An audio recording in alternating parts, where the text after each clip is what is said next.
Tying up another Carrie Stevens streamer today from the Hilliard book. This is the Tomahawk.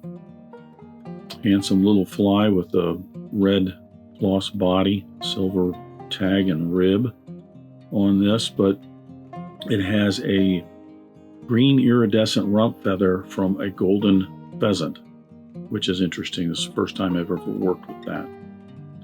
That's a Tomahawk. I'll get busy tying.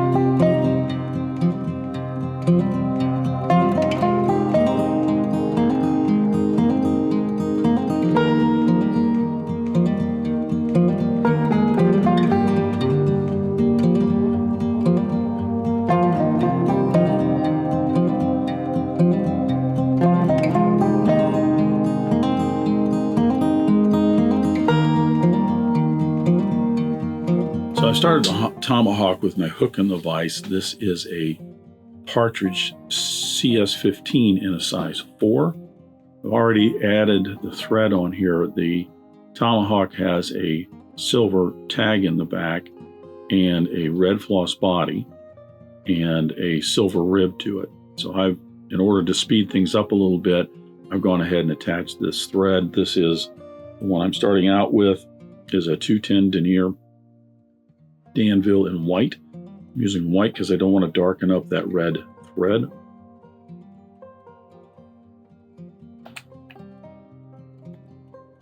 I will debarb the hook. Now I can tie in the tinsel. I'm using a Danville size 10 silver and gold Mylar tinsel for this. I can tie this in so that the gold side is up. I'll secure that in and wrap down a little bit. This is where the tag will end up being. I usually go to about the point of the hook and back up. And then where I tied that in, I'll now tie in the red floss. This is a Danville 4-strand rayon in red.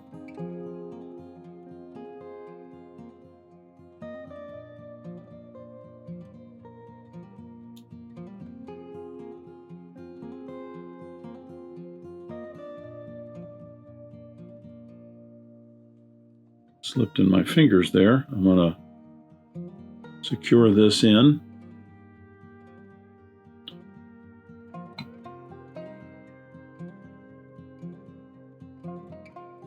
And then wrap forward, securing that to the hook. Nice smooth thread wraps for an underbody.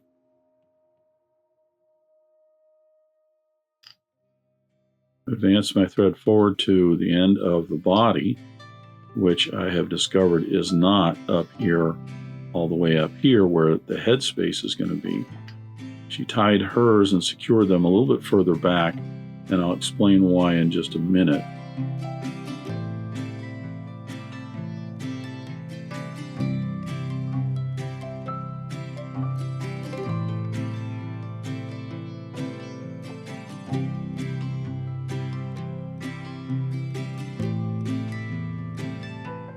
Now I'll apply the floss and that tinsel for the tag and the rib.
couple extra wraps of tinsel right up front to secure that, and then some thread wraps over it.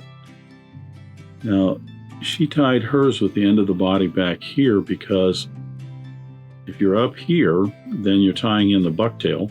In a lot of videos, I've finished the body up here, and then I come back a little bit to tie in the bucktail, but I recently realized that she would tie her bodies up short, basically. And I think it has to do with not bulking up this area and then in this area so that you get a big bulky head on these things. So right here is where we're going to tie in. Normally I tie in the bucktail and the throat and then move to doing the Peacock Herl that's in the wing and then the wing itself. But I've also discovered that she tied in this portion of the wing first, right here on top. That's just 4 to 6 strands of Peacock Herl. You could have a little bit more if you want. But she would secure that in right here, and then come back and tie in the bucktail underneath. And I think, again, the primary reason is you're not, if you tie in the bucktail and the throat, and this all, got one stubborn Peacock Herl there, and this all moves forward up here, and you tie that peacock in here, you're adding a little bit more bulk up here. So the idea is to tie that in.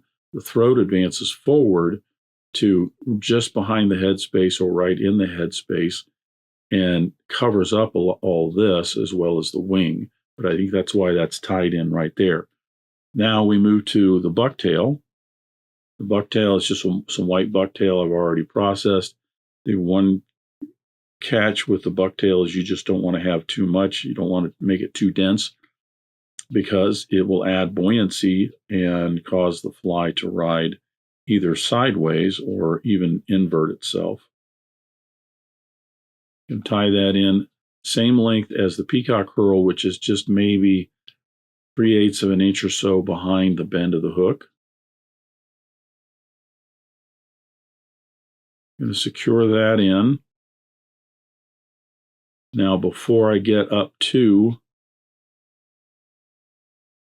the head space here, I'm going to trim this.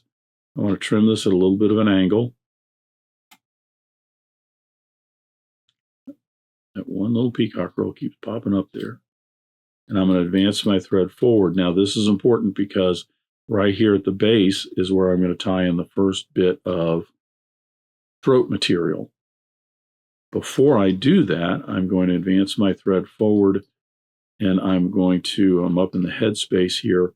I'm going to change over my thread. I'm going to change to a white Danville 70 Denier. I'm staying with the white, which is what she would do, but I'm going to a smaller thread. So once again, I'm not adding unnecessary bulk to the head space here.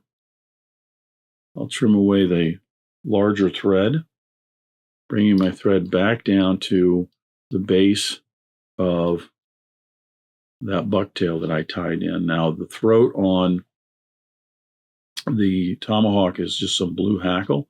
This is a silver Dr. Blue. I'm using some Schlappen for this.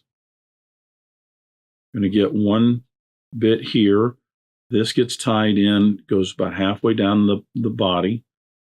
It gets tied in right at the base of that bucktail that she tied in. Then I'll advance my thread forward to about the back end of the head space. And this is where I'm going to tie in the two other bits. The two other bits go in kind of on the side and the bottom. These are here primarily to add to the throat, but also to cover up. You want to push down with your thumbnail or your back of your scissors a little bit, because you want some of those barbs to scooch up to the sides of the hook, because these will cover up those thread wraps on the sides. And notice I'm just now getting into the head space, and I'm doing all of this without adding a lot of bulk in that area.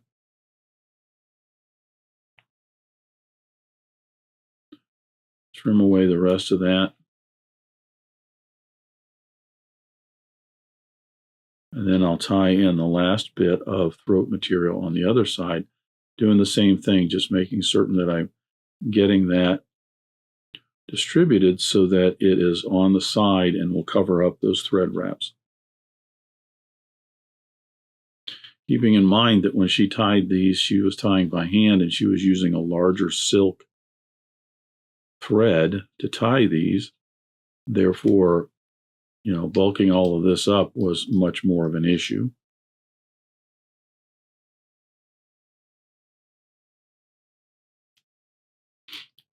Smoothing all of this out here, now I have the throat tied in. I have the first part of my wing tied in, and I'm ready to tie in the rest of the wing. The wing on the Tomahawk is a blue hackle with a red hackle on the outside that's slightly shorter. There is a iridescent green rump feather from a Lady Amherst. No, sorry, I got that mixed up. From a golden pheasant. So this is the iridescent rump feather from a golden pheasant.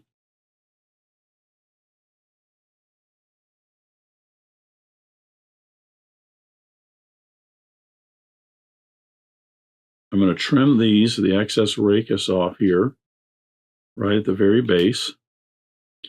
These have also a cheek of jungle cock on them, which is, that's pretty standard in almost all of her flies. Kind of goes without saying there. I'm going to place this one on this side and then the other one on the other side. You want to make certain, we're going to tie these in at the same time. You want to make certain that the feather is draping over the sides of the hook. You don't want this bunched up and cocked up at an angle. Now the very base is going to be just up behind the eye of the hook. So my thread wraps will come up here, and as I work back a little bit to the back of the headspace, it will tie down some of these barbs. Inspect my wing, make certain that it's incorrect, it's all vertical. Securing that, I'll now wrap down and shape the head here. This will secure that wing in, and I'll get a nice tapered head all secured.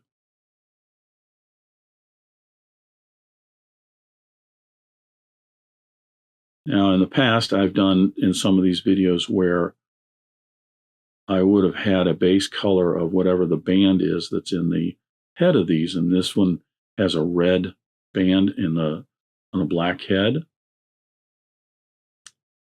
I've since discovered, as I mentioned in some other videos, that that's not quite how she did things. She would leave the white attached here, and then she would attach the black, and then whatever the color band was, and then black again. Now, I'm going to do something I didn't do in a couple of other videos recently. I'm going to attach the black here, get my jam knot in there. I'm going to trim away the black tag, and I'm going to trim away the white. The reason is I'm going to leave the black hanging because I want to show you something. So I'm going to leave the black attached here. Well, obviously right now because I have to make the band, but I get the front band made, make certain that I don't have any little white bits showing through. And now I'm just going to leave it at the back end. Now I'm going to attach my red.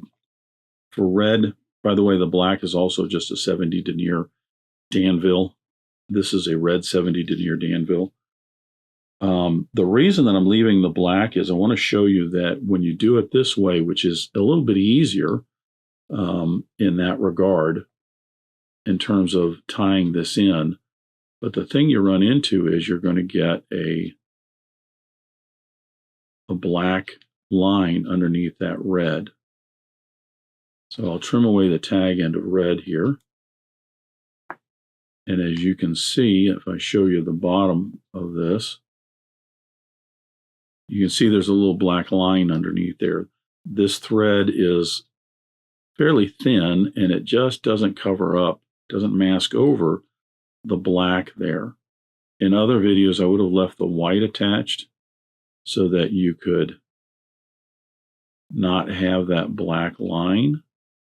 Now, I imagine if I put enough thread wraps over it, it'll obscure it. It looks like that would work. But see, this is how she would have done it. She would have left that black in there. At this point, you put in a couple half hitches or a whip finish. I'll just put in a 4-turn whip finish here real quick. Make certain I stay on that red band.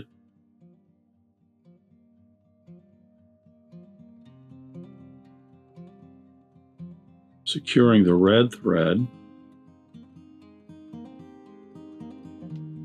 Now my black is just hanging there, so I can continue rearward. The important thing here is that you've got a white base underneath there, so that red is not dark, hasn't been made darker, darkened up. Because if I were to put the red on top of the black, it would definitely darken it. That's why in past videos, I got one little bit right up front here. In past videos, I would have switched over to the red and then built the head out and everything with red, and then just attach black in the front and the back. And you can certainly still do that way if you want to. I'm just, like I said, trying to understand how she did things, why she did things, and taking a shot at doing them like that, partly to see, what she was doing, why, and also just to maybe learn some new techniques. There's a reason, a method to the madness, as they say. So with my head all complete, I'll get some fly-tight head cement. This is just a thin head cement, alcohol-based. I'll get that on those thread wraps, and this will soak down in there, securing all of those thread wraps. And then I'll come back and I'll put a couple coats of a clear lacquer on the Tomahawk here, and then it will be complete. Handsome little fly with the reds, the blues, and the iridescent green in there.